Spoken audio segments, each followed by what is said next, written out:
ورحمۃ اللہ. الحمدللہ والصلاة والسلام علی اشرف رسول اللہ وعلی آلہ وصحبہ برضا اللہ اما بعد. اساتذہ کرام اور میرے پیارے بھائیوں، میں آپ کے سامنے اس مجلس میں اس یوم آزادی کے طور پر کچھ بات بتانا چاہتا ہوں. اللہ تعالیٰ نے توفیق عطا فرمائے. تم کو جانتے ہیں کہ آج سے صدیوں پہلے مغل شہنشاہوں ہمارے ہندوستان پر حکومت کیا کرتے تھے، لیکن جب انہوں نے اللہ تعالیٰ کے بندوں کے ساتھ انصاف کرنے کو چھوڑ دیا اور اپنے عیش و آرام پر شاہی خزانوں کو بےدری خرچ کرنے لگے اور رعیت کی فلاح و بہبودی کو بھول گئے، تو اللہ تعالیٰ نے ان کے ہاتھوں سے حکومت چھین لی. لیکن کیسے؟ 7 سمندر پار سے انگریز قوم ہندوستان کی شہرت سن کر تجارت کی وجہ سے یہاں آئی.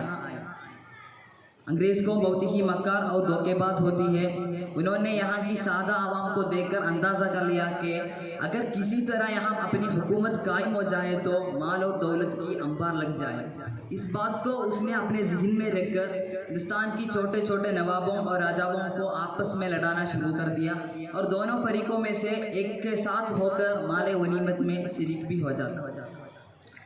اسی طرح انگریزوں کی ہندوستان میں اپنی ایک فوج اور اپنی ایک قوت بن گئی.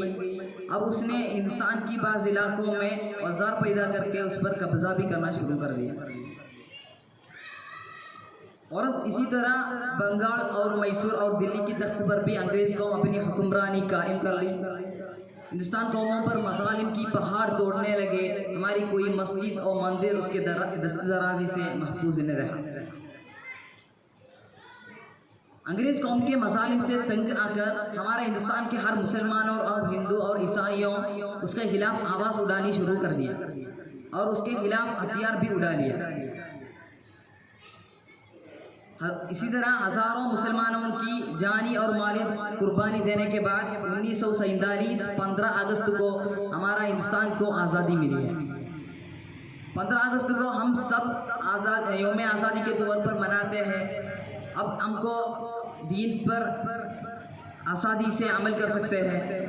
ہم سارے ہندوستان ہم ہندو سکھ مسلم عیسائی سب بھائی بھائی کی طرح جیتے ہیں. میں میرا بات ختم کرتا ہوں. واخر دعوانا الحمدللہ رب العالمین. السلام علیکم ورحمۃ اللہ.